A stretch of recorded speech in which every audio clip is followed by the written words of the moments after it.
Საქალაქოში სინდისის 11 პატიმრის საქმის განხილვა მიმდინარეობს. დღეს უნდა დაიკითხოს ოცნების შინაგან საქმეთა სამინისტროს ორი თანამშრომელი. აქამდე ვერც ერთმა მოწმემ და დაზარალებული სტატუსის მქონემ ვერ დაადო რომელიმე პოლიტპატიმარს ხელი.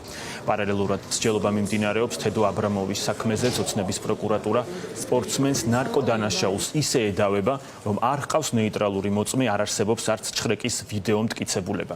ქეთი ნადიბაიძე დეტალებით აგრძელებს ფორმულას ეთერში საუბარს.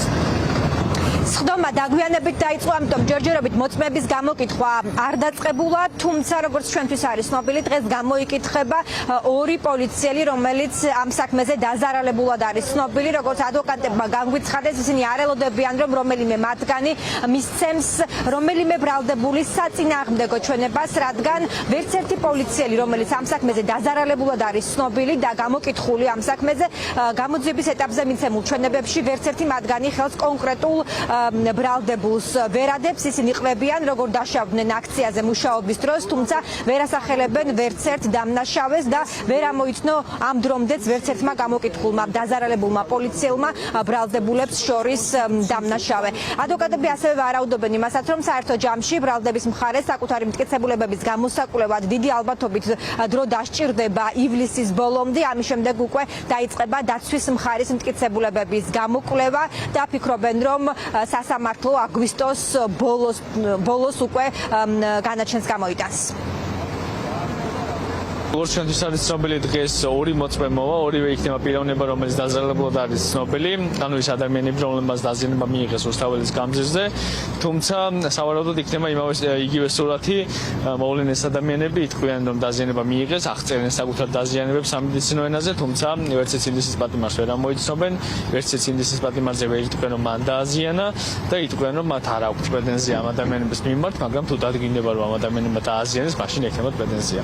ეს არის სურათი, რომელიც 7 თვის მანძილზე უკვე მეორდება, კიდევ ცოტა ხანს განმეორდება და შემდგომ უკვე ვნახოთ რა გაწყვეტს მიიღებს სასამართლო. ამ 11 პირის მიმართ სხვა ალტერნატივა არ აქვს, გარდა იმისა, რომ მოსამართლემ უნდა გამოიტანოს გამართლებელი განაჩენი. არც კი უშვებ, რომ ნაწილი მათგანი გაამტყუნოს, ნაწილი გაამართლოს და ესე დაყოს, თუმცა მოლოდინი და ეს თქვათ ვარაუდები, რა თქმა უნდა, ცუდი გვაქვს, თუმცა არ მგონია, რომ მოსამართლემ განარჩიოს და ვიღაც გაამართლოს, ვიღაც გაამტყუნოს. თუ კოლექტიურად გადაწყვეტს მოსამართლე, რომ უნდა გაამტყუნოს ყველას, თუ ჩვენ დასაბედნიეროდ გადაწყვეტს, რომ გამართლებელი განაჩენი უნდა გამოიტანოს, ალბათ აქაც ერთობლივად იმსჯელებს.